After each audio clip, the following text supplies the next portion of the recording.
ప్రియులారా, ప్రభునామమున మీకు శుభములు వందనములు తెలియజేయుచుంటున్నారు.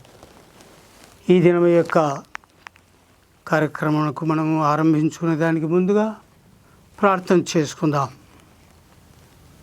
మహాఘనుడా, మహోన్నతుడా, మా పరలోకపు తండ్రి, నీకే స్తోత్రములు తండ్రి. గడిచిన వారములలో అనేక ఎపిసోడ్స్ మేము ధ్యానించి ఉంటున్నాము. ధన్యతల గురించి మేము ధ్యానిస్తూ ఉంటున్నాము తండ్రి. ఎవరు ధన్యులు అనే విషయం గురించి ధ్యానిస్తూ ఉంటున్నాము తండ్రి. ఈ దినమునందు కూడాను ధన్యులు ఎవరు అనేటువంటి విషయంలో మేము కొత్తగా ఒకటి ధ్యానించనే ఉంటున్నాము. కనికరము గల వారు ధన్యులు, వారు కనికరమును పొందుదురు అనేటువంటి విషయంపై మేము ధ్యానించనే ఉంటుండగా, ఆత్మస్వరూపుడమైన తండ్రి, మీరు నాలో ఉండి నా నోటిని మీరు బోరగా చేసుకొని మీరు నాతోనూ నీ బిడ్డలతో మాట్లాడమని మిమ్మల్ని బతిమాలుకుంటున్నాను. చేరువచ్చిన బిడ్డలకి అందరికీ నీ జ్ఞానమును బుద్ధిని దయచేసి వినేటువంటి చెవులను, గ్రహించేటువంటి హృదయమును దయచేయం తండ్రి. నీ వాక్కులు విని గ్రహించి హృదయంలో భద్రపరుచుకొని వారి చొప్పున జీవించుటకు నీ కృపను దయచేసి ఆస్వాదించి మీరు మహింపొందమని యేసు క్రీస్తు వారి దివ్యమైన నామమునే బ్రతిమాలి వేడుకొంచున్నాను తండ్రి. ఆమేన్, ఆమేన్, ఆమేన్. ప్రియులారా, యేసు ప్రభువారు గలిలయ సముద్ర తీర ప్రాంతంలో ఉన్నటువంటి ఆ కొండ మీద పచ్చిక బయలులో అక్కడ కూర్చొని మరి ఆయన బోధిస్తూ ఉంటున్నారు. మనము గడిచిన వారములలో 4 ధన్యతల గురించి మనము ధ్యానించి ఉంటాం. ఈ దినమునందు మత్తయి సువార్త 5వ అధ్యాయము 7వ వచనములోని విషయమును మనము ధ్యానం చేసుకుందాము. మత్తయి సువార్త 5వ అధ్యాయము 7వ వచనం. కనికరము గలవారు ధన్యులు, వారు కనికరము పొందుదురు అని ఇక్కడ రాయబడింది. కాబట్టి ప్రభు ఈ మాటను వారికి తెలియజేస్తూ దీని మీద ఆయన ప్రసంగించినట్లుగా మనకు తెలుస్తూ ఉంటుంది. కనికరము అనగా కరుణ, లేక కరుణామయుడు అని అంటారు, లేకపోతే దయ అని కూడా, లేక జాలి అని కూడా దాని యొక్క భావమై ఉంటుంది. కాబట్టి ఇది సర్వసాధారణంగా ఈ కనికరము అనేటువంటిది స్త్రీలలో ఎక్కువగా కనపడుతూ ఉంటుంది. స్త్రీలు చాలా మెత్తని హృదయం గలవారే, మరి ప్రేమ గలవారే, కనికరము కలవారై తమ బిడ్డల పట్లనైతే ఇతరుల పట్లనైతే వారు ఆ విధంగా కలిగి ఉంటారని అర్థం. అయితే పురుషులలో కూడా చాలామందికి ఇటు గుణలక్షణములు కలిగి ఉండాలని ప్రభు సెలవిస్తూ ఉంటున్నాడు. ప్రతి ఒక్కరు కూడా కనికరము కలవారు ధన్యులు. ఎవరైతే కనికరము కలిగి ఉంటారో వారు ధన్యులు, వారు కనికరాన్ని పొందుతారు. ఎవరైతే కనికరము ఇతరులపై చూపెడతారో వారు కూడా ఇతరుల చేత కనికరాన్ని పొందుకుంటారు అని ప్రభు అక్కడ వారికి బోధిస్తూ ఉన్నట్లుగా మనకు తెలుస్తూ ఉంటున్నది. మత్తయి సువార్త 9వ అధ్యాయము మనం 12, 13 వచనాలు మనం చూసుకున్నట్లయితే అక్కడ ఈ విధముగా వ్రాయబడి ఉంటున్నది. ఆయన ఆ మాట విని, రోగులకే కానీ ఆరోగ్యము గల వారికి వైద్యుడు అక్కరలేదు కదా, అయితే నేను పాపులను పిలువవచ్చి తిని కానీ నీతిమంతులను పిలువరాలేదు అని ఆయన ఇక్కడ చెప్తున్నాడు. కనుక కనికరమునే నేను కోరుచున్నాను కానీ బలిని కోరను అను వాక్యభావం ఏమిటో మీరు వెళ్ళి నేర్చుకునుడని చెప్పాను. కాబట్టి ఇక్కడ ఈ సందర్భం ఏమిటి అంటే, యేసు ప్రభువారు అక్కడ ఆయన ఆ ప్రాంతం నుంచి అక్కడ ఆ తీరంలో వెళ్తూ ఉండగా సుంకపు మెట్ట దగ్గర ఉన్నటువంటి మత్తయ్య గారిని చూశారు. సుంకపు గుత్తదారుడైనటువంటి మత్తయిని చూసి నీవు నన్ను వెంబడించుము అని పిలవగానే ఆయన సమస్తాన్ని వదిలిపెట్టేసి ప్రభు వెంట వెళ్ళినట్లు కనిపిస్తుంది. ఆ తర్వాత ఆయన ఆ మత్తయి గారు తన యొక్క ఇంటికి ఆహ్వానించి మరి ఆ భోజనానికి విందు ఏర్పాటు చేసినట్లుగా అక్కడ మనకు తెలుస్తూ ఉంది. అది అక్కడ అనేక మంది సుంకరులు మరి పాపులు వాళ్ళందరూ కూడా ప్రభుతో పాటు ఆ శిష్యులు వాళ్ళందరూ కూడా అక్కడ భోజనం ఆ విందులో పాల్గొనుట చూసి పరిసయ్యులు శిష్యులతో ఈ విధంగా అంటున్నారు, ఏమి మీ బోధకుడు పాపులతోటి సుంకర్లతో కలిసి భోజనం చేయుచున్నాడే అని వారిని అడుగుతూ ఉంటున్నారు. అంటే అప్పుడు ఆయన అంటున్నాడు, ప్రభు అంటున్నది, ఇది రోగులకు వైద్యుడు అవసరం కానీ ఆరోగ్యం గల వారికి వైద్యుడు అక్కరలేదు కదా. కాబట్టి నేను పాపులను పిలువవచ్చి తిని నీతిమంతులను పిలువ రాలేదు అని ప్రభువారు అక్కడ వారికి చెప్తున్నట్లు మనకు తెలుస్తూ ఉంటుంది. కాబట్టి ఆయన కరుణామయుడు, మరి కృపగలవాడు, కనికరం గలవాడు కాబట్టి ఆయన పాపులను రక్షించుట కొరకే ఆయన లోకానికి వచ్చాడు. కనుకనే ఆయన ఈ పాప జీవితంలో ఉన్నటువంటి మత్తయిని, సుంకపు గుత్తదారుడైనటువంటి మత్తయిని చూసి మరి ఆయనను పిలిచి నన్ను వెంబడించుము అని చెప్పగానే వెంటనే అతను ప్రభువును వెంబడించినట్లుగా మరి ఆయన శిష్యుల్లో ఆయన చేరినట్లుగా మనకు తెలుస్తూ ఉంది. కాబట్టి ప్రియులారా, ఇక్కడ కనికరం ఆయన చెప్తున్నది, కనికరము కలవారు ధన్యులు. నేను కనికరమనే కోరుచున్నాను కానీ బలిని కోరను అని అంటున్నాను. కాబట్టి కనికరము కోరను, ఈ కనికరమనే కోరుచున్నాను బలిని కోరను అని వాక్య భావము. ఇది పాత నిబంధన గ్రంథంలో, హోషేయ గ్రంథంలో మనం చూస్తాం. 6వ వచనంలో ఈ మాటలు మనకు కనబడతాయి. కాబట్టి ఆ విషయాన్ని మీరు వెళ్ళి నేర్చుకునండి.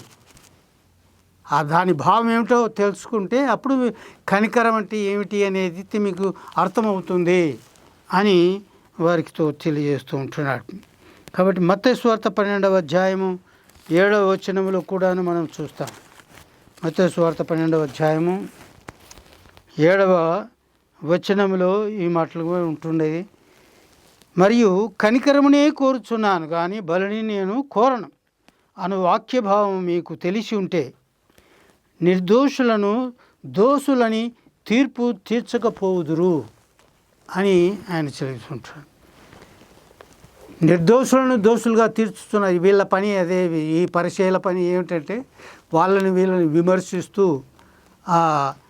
వాళ్ళను నిర్దోషులను దోషులుగా తీరుస్తున్నారని ప్రభు హెచ్చరిస్తూ ఉంటున్నాడు. ఈ సందర్భం ఏమిటంటే విశ్రాంతి దినమునందు మరి ఆయన పంట పొలాల్లో మధ్య వెళ్తూ ఉండగా శిష్యులు ఆకలి కొని మరి ఆ వెన్నులు తుంచి అవి నలుపుకొని తినుచూ ఉన్నారన్నమాట. అప్పుడు పరిచయాలు అంటున్నారు, ఈ విశ్రాంతి దినమున చేయకూడనిది వీళ్ళు చేస్తున్నారే అని, వీళ్ళు దోషులు కాదా, ఇది విశ్రాంతి దినమున చేయకూడని పని చేస్తున్నారు కదా అని విమర్శిస్తూ అంటున్నారు.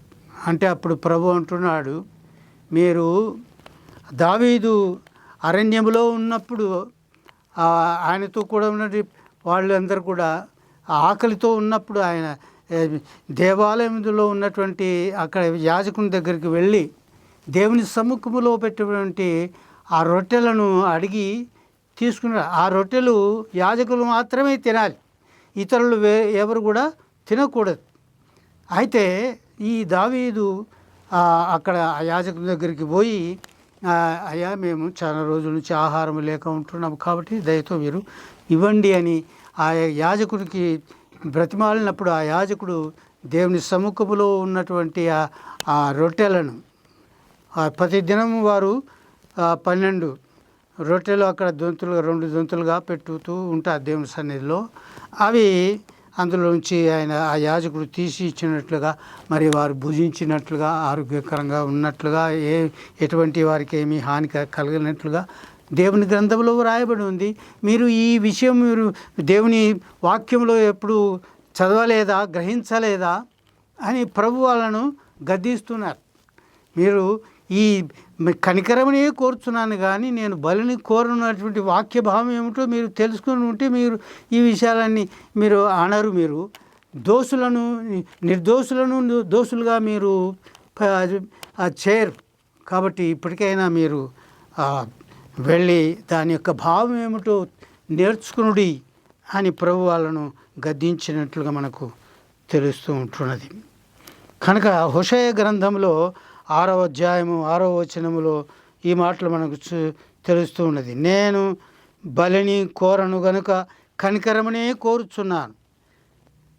దహన బలి కంటే దేవుని గూర్చిన జ్ఞానం నాకు ఇష్టమైనది అని ఇక్కడ రాయబడింది. ఆదాము నిబంధనను మీరినట్లు వారు నా ఎడల విశ్వాసఘాతకులై నా నిబంధనను మీరి ఉన్నారు అని అక్కడ హోషేయ గ్రంథం 6వ అధ్యాయం 6వ వచనంలో మాటలు కనపడుతూ ఉంటున్నాయి. కాబట్టి నేను బలిని కోరినటువంటి వాడిని కాను కానీ దేవుని గూర్చిన జ్ఞానం మీరు కలిగి ఉండాలి. బలి అర్పించుట అది నేను కోరటం లేదు. మీ పాప పరిహారములకు బలి అర్పించాలేదు అవన్నీ నాకు అవసరం లేదు. కానీ దేవుని గూర్చినటువంటి జ్ఞానం, దేవుడు అంటే ఏమిటి, ఆయన ఏమై ఉన్నాడు అనేటువంటి జ్ఞానము మీరు కలిగి ఉండాలి. దేవుని గూర్చిన జ్ఞానము కలగక నా ప్రజలు నశించిపోతున్నారు అని రాయబడి ఉంది. దేవుని గూర్చిన జ్ఞానము లేక నా ప్రజలు నశించిపోతున్నారు అని అక్కడ మనం హోషేయ గ్రంథం 4వ అధ్యాయంలో మొదటి వచనంలో మనం చూస్తే అక్కడ రాయబడి ఉంది. ఇశ్రాయేలు అల్లారా, యెహోవా మాట ఆలకించుడి. సత్యమును కనికరమును దేవుని గూర్చిన జ్ఞానమును దేశమందు లేకపోవుట చూచి యెహోవా దేశం వాసుల వారితో వ్యాజ్యమాడుచున్నాడు అని ఇక్కడ రాయబడి ఉంది. కాబట్టి దేవుని గూర్చిన జ్ఞానము లేకపోవట చేత సత్యం అంటే ఏమిటి, కనికరం అంటే ఏమిటి అని దేవుని గూర్చిన జ్ఞానం వాళ్లకు లేక నశించిపోతున్నారు. కనుక అది దేశంలో ఉన్నటువంటి ప్రజలతోటి ఆయన వ్యాజ్యం ఆడుతున్నాడట. మీరు ఈ విషయాలు మీరు నేర్చుకోకుండా తెలుసుకోకుండా ఇంకా ఉంటున్నారే అని ఆయన దేశవాసులతోటి వ్యాజ్యం ఆడుతున్నాడు అని వ్రాయబడి ఉంటున్నది. కాబట్టి దేవుడు కనికరమనే కోరుచున్నాడు కానీ బలిని కోరేటువంటి వాడు కాడు అని దేవుని వాక్యం మనకు తెలియజేస్తూ ఉంటున్నది. సామెతల గ్రంథము 11వ అధ్యాయము 17వ వచనం మనం చూసినట్లయితే అక్కడ కూడా కొన్ని మాటలు మనకు కనబడుతున్నాయి. సామెతల గ్రంథము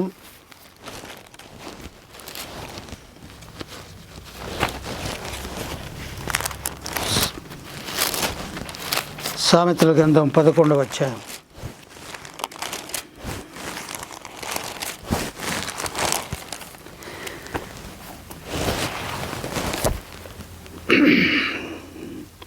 17వ వచనం ఇక్కడ రాయబడి ఉంటుంది. దయగలవాడు తనకే మేలు చేసుకొనును అని ఇక్కడ రాయబడింది. దయగలవాడు అంటే ప్రతి ఒక్కరూ దయ కలిగి ఉండాలి. దయ అదే కనికరం, ప్రేమ, అది ఈ కరుణ అనేటువంటి. కాబట్టి దయ దయ కలిగి ఎవరైతే ఉంటారో వారు తమకే మేలు చేసుకుంటారు. ఇతరుల పట్ల దయ కలిగి జీవించటం వల్ల ఇతరుల ప్రేమను పొందుకొని మరి తనకు కూడా మేలు కలుగుతుంది అని ఈ జ్ఞానం అయినటువంటి సొలొమోను ఆయన సామెతల్లో ఆయన ఈ విధంగా రాస్తూ ఉంటున్నాడు. కాబట్టి దయ కలిగి ఉండుట అంటే కనికరం కలిగి ఉండుట అది మనకే మంచిది, ఆ వ్యక్తికే అది మంచిది అని ఆయన వివరిస్తూ ఉంటున్నాడు. అంతేకాకుండా సామెతల గ్రంథంలో 19వ అధ్యాయం 17వ వచనంలో కూడా చూస్తే అక్కడ కూడా మనకు కొన్ని విషయాలు కలుగుతూ ఉంటున్నాయి. 19వ అధ్యాయము ఇక్కడ 17వ వచనంలో చూస్తాం. బీదలను కనికరించువాడు యెహోవాకు అప్పిచ్చువాడు అని రాయబడింది. బీదలను కనికరించువాడు, యెహోవాకు అప్పిచ్చువాడు, వాని ఉపకారమునకు ఆయన ప్రత్యుపకారము చేయును అని రాయబడింది. మనము దేవునికి అప్పు ఇచ్చేటువంటి స్తోమత కలిగి ఉన్నామా? మనము దేవుడే మనకు సమస్తము ఇచ్చేటువంటి దేవుడే ఉన్నాడు కదా.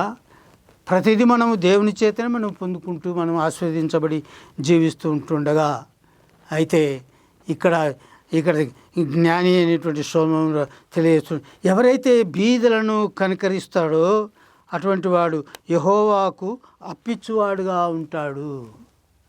అంటే అది దేవుని ఆ యొక్క సమక్షంలో ఆ గ్రంథంలో వ్రాయబడి అది బీదలకు కనుకరించి సహాయం చేసిన అదంతా కూడా అక్కడ వ్రాయబడి ఉంటుంది.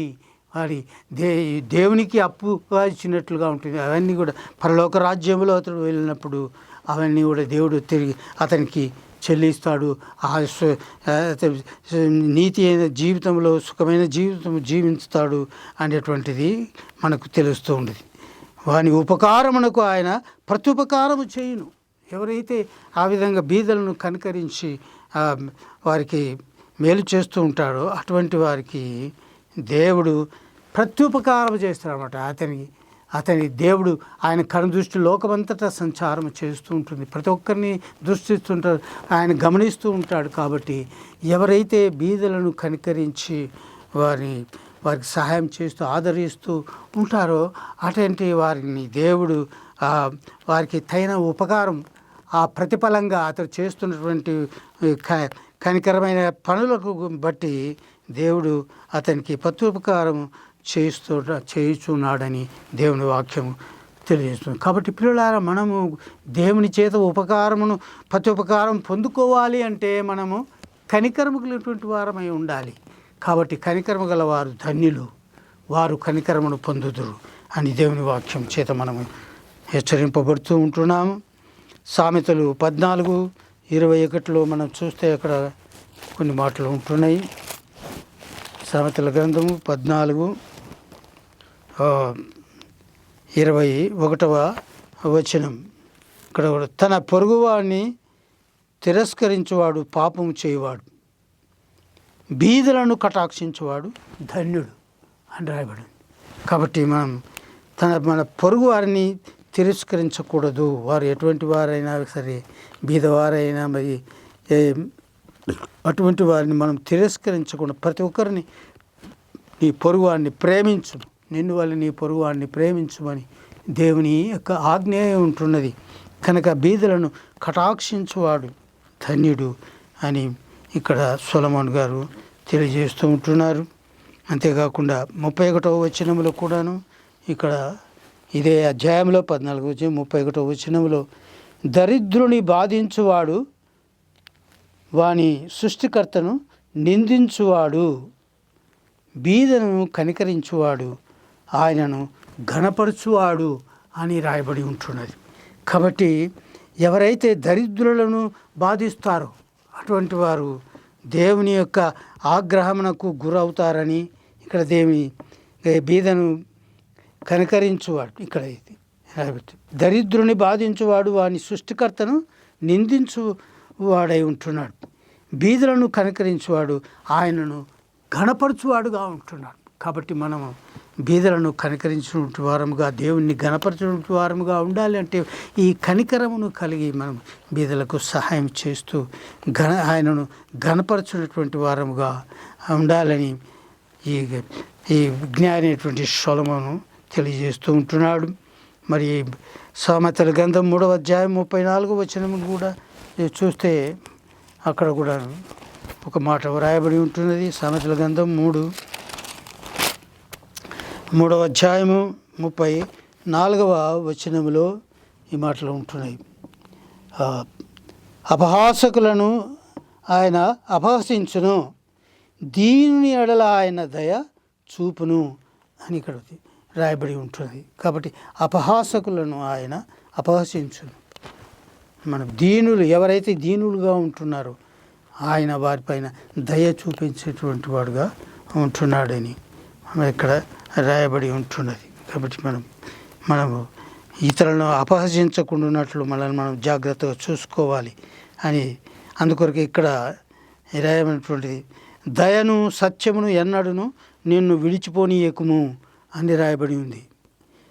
దయను సత్యమును ఎన్నడూ నిన్ను విడిచిపోనీయకు, వాటిని కంఠభూషణముగా ధరించుకోను, నీ హృదయమును అను పలక మీద వాటిని వ్రాసుకొను.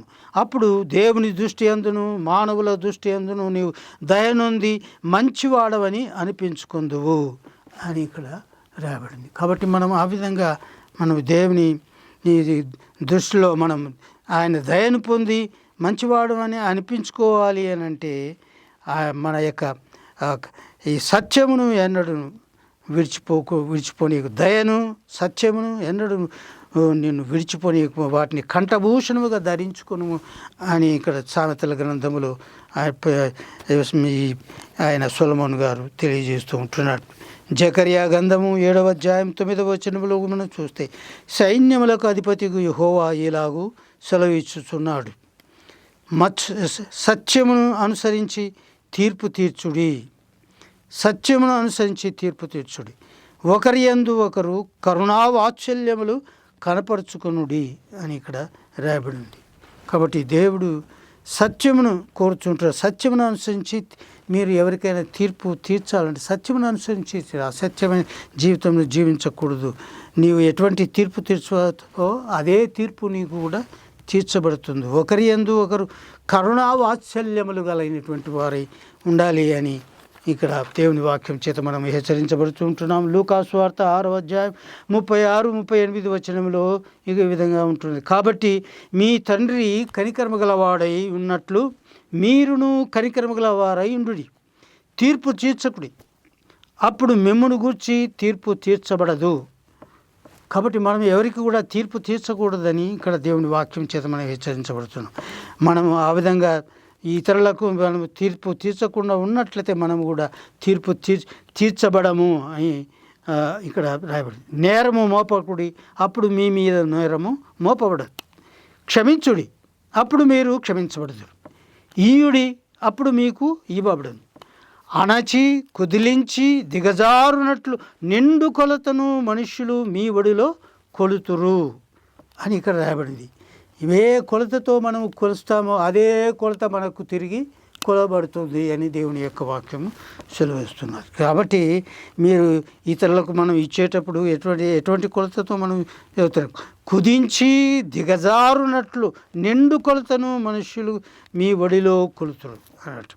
మీరు ఏ కొలతతో కొలుతురో ఆ కొలతతోనే మీకు మరలా కొలవబడునని చెప్పాను అని ప్రభువారు మాటలు ఇవ్వమంటున్నారు. కాబట్టి మనం ఎటువంటి తీర్పు తీర్చుతుంటారు, సత్యం అనుసరించి తీర్పు తీర్చుతుంటారు. మనం తీర్పు తీర్చకూడదని రాయబడింది. ఎవరి మీద నేరం మోపకూడదని ఇక్కడ రాయబడి ఉంటుంది. అలా క్షమించుడి, మీరు కూడా క్షమించబడతారని రాయబడి ఉంటుంది.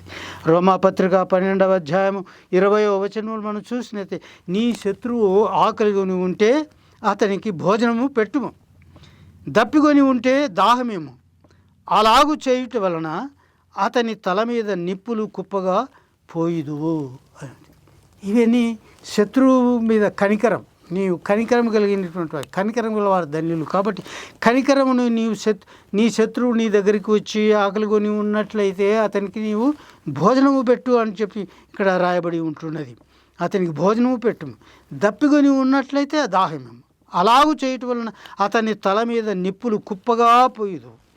కీడు వలన జయించబడక మేలు చేత కీడును జయించుము అని ఇక్కడ రాయబడి ఉంటుంది. కాబట్టి మనం కీడు చేసి జయింపకూడదు, మేలు చేత కీడును జయించాలి అని ఇక్కడ రాయబడి ఉంటుంది. ఆ విధంగా మనం చేయుటకు మనం ఎప్పుడు కనికరము ఎప్పుడైతే మనం కలిగి ఉంటామో అలాగా మనం చేయగలుగుతాము. అదేవిధంగా యాకోబు పత్రిక 2వ అధ్యాయం 13వ వచనంలో మనం చూసినట్లయితే అక్కడ కూడా కనికరము చూపనివాడు కనికరము లేని తీర్పు పొందును. కనికరం లేకుండా జీవించేటువంటి వ్యక్తులు కఠిన హృదయులైనటువంటి వాళ్ళు ఉంటారు కదా, అటువంటి కఠినమైన హృదయం కలిగి ఉంటే అటువంటి వారు కఠినమైన తీర్పులే పొందుతారని. కనికరము తీర్పును మించి అతిశయపడును. కనికరము ఎవరైతే కలిగి ఉంటారో వారు తీర్పును మించి అతిశయపడుతుందట కనికరం. అది కాబట్టి మనము కనికరమైనటువంటి వారమై ఉండాలి. కనికరము చూపని వాడు కనికరము లేని తీర్పు పొందుతాడు. కాది భయంకరమైన పరిస్థితి. కాబట్టి మనము కనికరము పొందుటకే మనము సిద్ధపడి ఉండాలి. అంటే మనం ఇతరులను పైన కనికరము చూపినటువంటి వారముగా ఉండాలని యాకోబు పత్రికలు మనం చూస్తుంటున్నాము. కీర్తన గ్రంథము 78వ కీర్తన 38వ వచనంలో చూస్తే అక్కడ అయితే ఆయన వాత్సల్యపూర్ణుడై వారిని నశింపచేయక వారి దోషము పరిహరించువాడు, తన ఉగ్రతను ఏమాత్రమును రేపుకొనక పలుమారులు కోపము అంచుకొనును అని ఇక్కడ రాయబడింది. కాబట్టి దేవుడు ఆయన వాత్సల్యపూర్ణుడై ఉన్నాడు. దేవుడు కృపా వాత్సల్యములటువంటి వాడై ఉన్నాడు. కాబట్టి ఎవరు కూడా నశింపచేయాలని ఆయన కోరుకొనక వారి దోషమును పరిహరించువాడుగా ఉంటున్నాడు. ఆయన ప్రతి ఒక్కరిని క్షమించువాడుగా ఉంటున్నాడు. కోపమును అణుచుకుని వాడుగా ఉంటున్నాడని ఈ దేవుని యొక్క ఈ పరిస్థితి ఈ విధంగా ఉండగా మానవులమైనటి మనం ఆయన బిడ్డలమైనటి మనము కూడా అటువంటి గుణలక్షణములు మనము కలిగి ఉండాలి అనేది ఆయన యొక్క ఉద్దేశమై ఉంటుంది. విలాపవాక్యములు 3వ అధ్యాయము మరి 32, 33 వచనాల్లో ఈ విధంగా రాయబడింది. ఆయన బాధ పెట్టినను తన కృపా సమృద్ధిని బట్టి జాలిపడును. ఆయన జాలి గలవాడు, కనికరము గలవాడు. కాబట్టి మనము ఏదైనా అపరాధము చేస్తేనే తప్ప, ఏదైనా దోషము చేస్తేనే తప్ప మనకు ఎటువంటి బాధ కలగజేయడు. ఆయన తనంతటికి తాను బాధ పెట్టి మనల్ని హింసించాలని ఆయన ఎప్పుడు కూడా కోరుకునేటువంటి వాడు కాదు దేవుడు. ఆయన కృపా సమృద్ధి కలిగినటువంటి వాడు. కాబట్టి ఆయన అంతేకాకుండా ఇక్కడ ఏమి నేను హృదయపూర్వకముగా ఆయన నరులకు విచారమునైనను బాధనైనను కలగజేయడు అని రాయబడి ఉంది. దేవుడు హృదయపూర్వకంగా ఎవరిని కూడా విచారం కానీ బాధ కానీ మరి కలగజేయడు అని దేవుని వాక్యం. ఆయన హృదయపూర్వకంగా ఎవరిని కూడా బాధ పెట్టాలి, వారిని హింసించాలి, చేయాలి ఆయన హృదయంలో ఎప్పుడు కూడా ఆ తలంపులు రావు అన్నమాట. ఆయన ఎప్పుడు, ఎందుకంటే ఆయన ఎప్పుడు కనికరములవాడు, దయగలవాడు. కాబట్టి ఆయన ప్రేమించేటువంటి వాడే. కాబట్టి మనం దోషులమైన పాపలమైనప్పటికీ కూడా, మన దుర్మార్గులమైనప్పటికీ కూడా ఆయన మనల్ని దగ్గరికి చేర్చుకునే హక్కుని చేర్చుకునేటువంటి వాడుగా ఉంటున్నాడు. తీతు పత్రికలో పౌలు గారు ఈ విధంగా రాస్తున్న 3వ అధ్యాయం 5వ వచనంలో, మనము నీతిని అనుసరించి చేసిన క్రియల మూలముగా కాక తన కనికరము చొప్పుననే పునర్జన్మ సంబంధమైన స్నానము ద్వారాను పరిశుద్ధాత్మ మనకు నూతన స్వభావము కలగజేయుట ద్వారాను మనలను రక్షించెను అని ఇక్కడ పౌలు గారు రాస్తూ ఉంటారు. తీతుకు రాసిన పత్రికలో దేవుడు మన సొంత క్రియలు, మంచి క్రియల వల్ల మనము నీతివంతులముగా చేయబడం. మన నీతి క్రియలన్నీ కూడా అవి దేవుని సముఖంలో మురికి గుడల వలె ఉన్నాయని యెషయా గ్రంథంలో రాయబడి ఉంటుంది.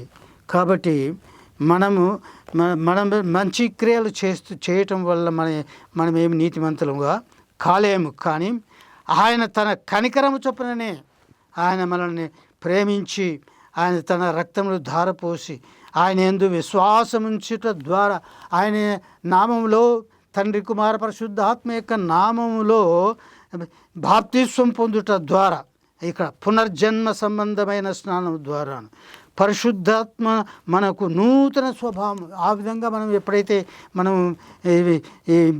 ఈ ఈ స్నానం పొందుతామంటే బాప్తిస్వం పొందుతామో అప్పుడు పరిశుద్ధాత్మ మనకు అనుగ్రహించబడుతుంది. అప్పుడు మనకు నూతన స్వభావము మనలో ఉత్పన్నమవుతుంది. దేవుడు మనకు అతి నూతన స్వభావం కలుగజేస్తుంది. దానివల్ల మనము రక్షించబడుతూ ఉంటున్నాం. ఆ విధంగా మనల్ని రక్షించి తన యొక్క నిత్యరాజ్యమునకు వారసులుగా, తన కుమారులుగా, బిడ్డలుగా చేసుకుంటున్నాడు అని దేవుని యొక్క వాక్యం చేత మనం హెచ్చరించబడుతూ ఉంటున్నాం. కాబట్టి పిల్లలారా, కనికరము కలవారు ధన్యులు, వారు కనికరమును పొందుదురు. చివరిగా మనము మొదటి కొరింథీ పత్రిక 1వ అధ్యాయము 3వ వచనములో ఈ మాటలు వ్రాయబడి ఉంటాయి. మన తండ్రి అయిన దేవుని నుండి, ప్రభు అయిన యేసు క్రీస్తు నుండి కృపా సమాధానములు మీకు కలుగునుగాక. ఆమెన్. పరిశుద్ధుడ, గొప్ప దేవ, మహిమాన్విత, ఇంతవరకు మీరు నాలో ఉండి నాతోటి నీ పిల్లలతో మాట్లాడిన విధానముల కొరకు మీకు వందనములు, స్తుతులు చెల్లిస్తున్నాను. విన్న మాటలు ప్రతి ఒక్కరిని దీవించి వారు హృదయంలో ఫలింపచేసి నీకు సాక్షి బిడ్డలుగా జీవించడం మీరు మహిమ పొందమని యేసు క్రీస్తు వారి దివ్యమైన నామమునే బ్రతిమాలి వేడుకొంచున్నాను తండ్రి. Amen, amen, amen. Praise the Lord. God bless you.